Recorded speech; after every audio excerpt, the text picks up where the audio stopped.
The wall came down in 3 swings, and behind it was something that would destroy everything Jake Morrison thought he knew about the man he'd worked for. If you want to see where this goes, hit that subscribe button right now, because this story gets darker with every minute. Jake had been swinging sledgehammers for 15 years. He'd demolished hundreds of buildings, strip malls, old houses, warehouses that smelled like rust and rot. He'd found things before: old newspapers, empty bottles, once a dead cat sealed behind drywall. But he'd never found a briefcase. It was leather, expensive, the kind executives carried to boardroom meetings. And it was sealed inside the wall of a mansion that was supposed to be empty. Jake stopped mid-swing. Dust hung in the air around him. The February cold bit through his work gloves. He looked over his shoulder. No one else was in the room. The rest of the crew was working on the east wing. Jake could hear their voices echoing through the gutted hallways. He pulled the briefcase free from the broken drywall. It was heavier than it looked. There was no lock, just a simple clasp covered in dust. Jake should have walked away, should have called his foreman, should have followed protocol, but he didn't. He opened it. Inside were files, dozens of them, neatly organized in manila folders with dates written on the tabs. Jake pulled one out at random: September 2019. The first page was a contract, legal language Jake didn't fully understand, but he recognized the signature at the bottom. Richard Dalton, his boss, the man who owned Dalton Construction, the man who'd given Jake his first real job after he got out of prison 8 years ago, the man who preached second chances and fair wages and treating workers like family. Jake's hands started to shake. He flipped through more pages. Invoices, bank statements, photographs of buildings Jake recognized. Buildings Dalton Construction had demolished. And then Jake found the list.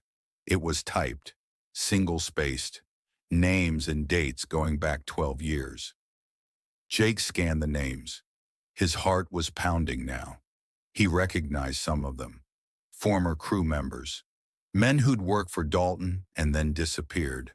Not disappeared in the mysterious way, just quit, moved on, found other jobs. Or at least that's what Jake had been told. But next to each name was a date, and next to each date was a number. Jake stared at the numbers. They were large. 20,000, 45,000, 60,000, and then he saw his own name, Jake Morrison, August 2017, 15,000. His vision blurred. He read it again. Jake Morrison, August 2017, 15,000. That was the month Dalton hired him. Right after Jake finished his parole. Jake had been so grateful. No one wanted to hire an ex-con, but Dalton had looked him in the eye and said everyone deserves a second chance. And now Jake's name was on a list he didn't understand. He heard footsteps in the hallway. Jake shoved the file back into the briefcase and snapped it shut. He kicked debris over it and grabbed his sledgehammer. His foreman, Tommy, appeared in the doorway. "You good?" Tommy asked. Jake nodded. His mouth was too dry to speak. Tommy looked around the room. "This wall's taking forever. You need help?" "No," Jake said. "Almost done." Tommy grunted and walked away. Jake waited until his footsteps faded. Then he grabbed the briefcase and carried it to his truck. He didn't tell anyone. Not Tommy. Not the other guys on the crew. He just put it under the seat and finished his shift like nothing had happened. But his hands wouldn't stop shaking. That night, Jake sat at his kitchen table with the briefcase open in front of him. He'd been reading for 2 hours, and the more he read, the sicker he felt. The files weren't random. They were organized, methodical. Each folder contained the same things: a contract, bank statements, photographs, and a final page that looked like an accounting ledger. Jake still didn't understand what he was looking at, but he understood enough to know it was illegal. Dalton Construction specialized in demolition. They got contracts from the city, from private developers, from banks that needed foreclosed properties cleared.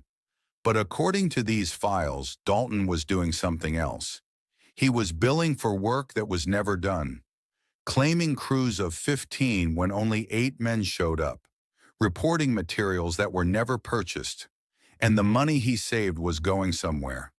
Jake couldn't figure out where, but it was millions, spread across years. Jake's phone rang. He jumped so hard he knocked over his coffee. The screen said Richard Dalton. Jake stared at it. His heart hammered in his chest. He let it go to voicemail. 30 seconds later, it rang again. This time Jake answered. "Hey, boss," he said, and his voice sounded fake even to himself. "Jake," Dalton said. His voice was warm, friendly. "How'd the Riverside job go today?" "Good," Jake said. "We're on schedule." "That's what I like to hear." Dalton paused. "Listen, I need to talk to you about something. Can you come by the office tomorrow morning, before the crew heads out?" Jake's stomach dropped. "Sure. What's it about?" "Nothing bad," Dalton said, and he laughed. "Just some paperwork. You know how it is." Jake forced himself to laugh too. "Yeah, I'll be there." "Great. See you at 7. Dalton hung up.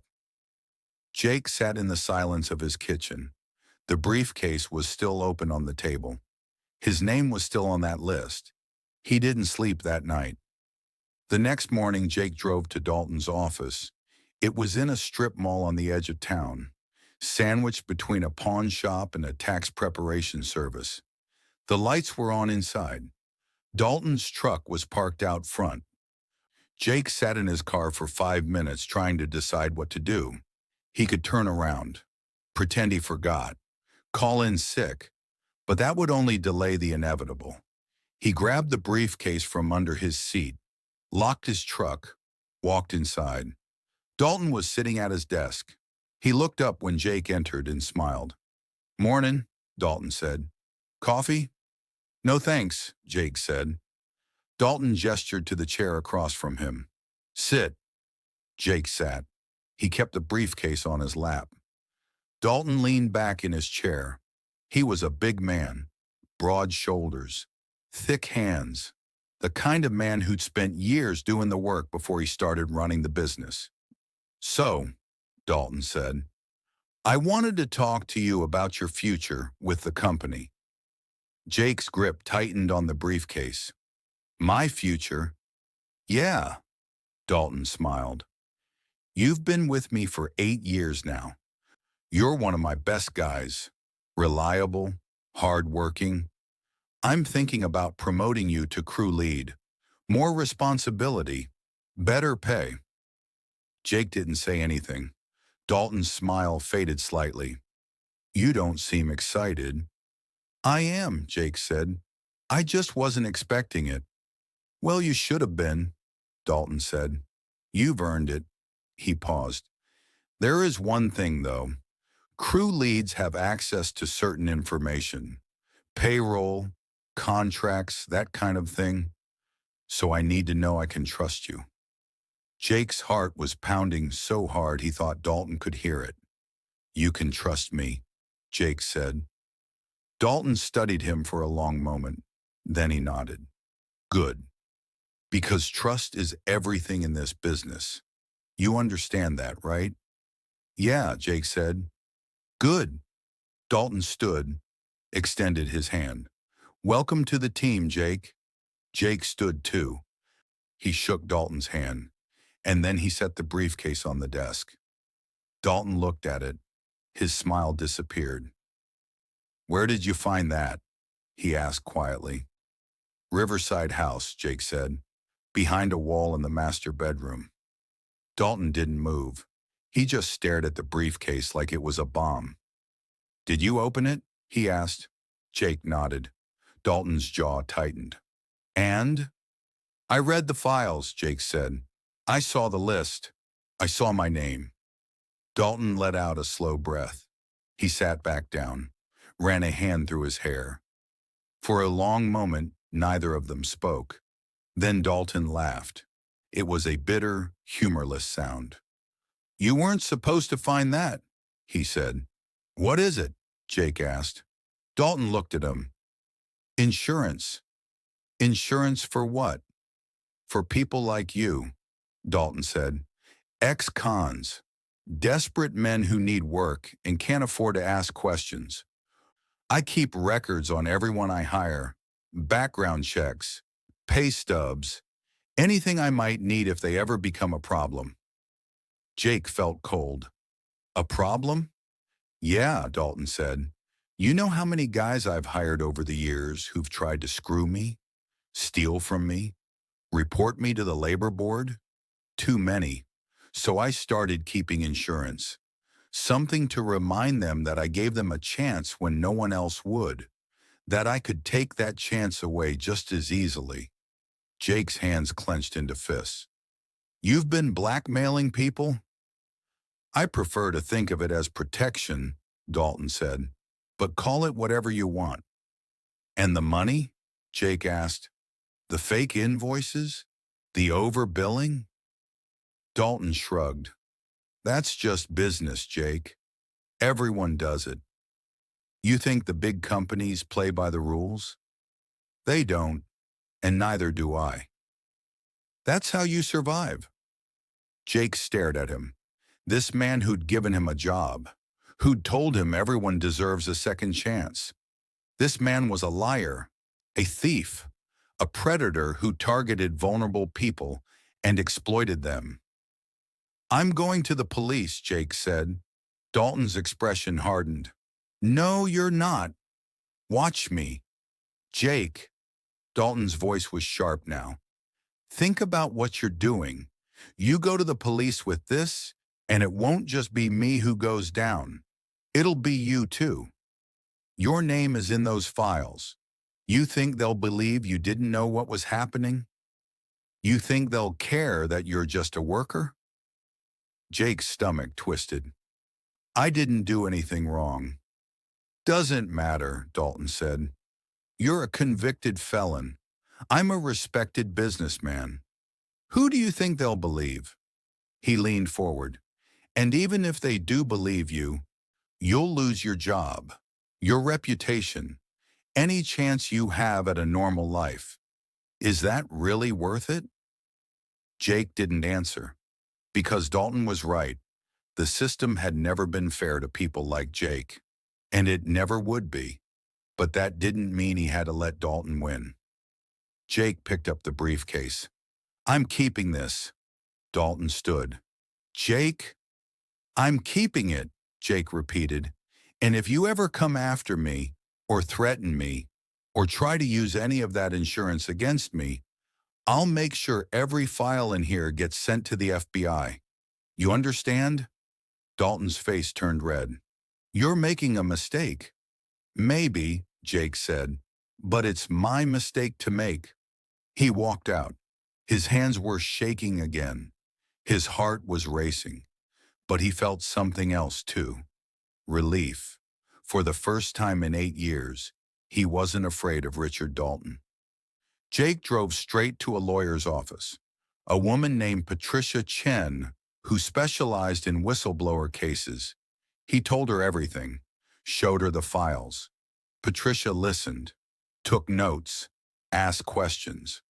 When Jake finished, she leaned back in her chair.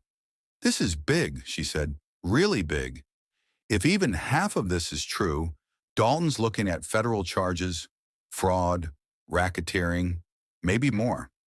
What about me? Jake asked. You? Patricia frowned. You didn't do anything wrong. You're a witness. A victim, actually. Jake felt something loosen in his chest. So I'm not going to jail? No, Patricia said, but you are going to need protection. Dalton's not going to let this go quietly. She was right. Over the next 3 months, Jake's life became a nightmare.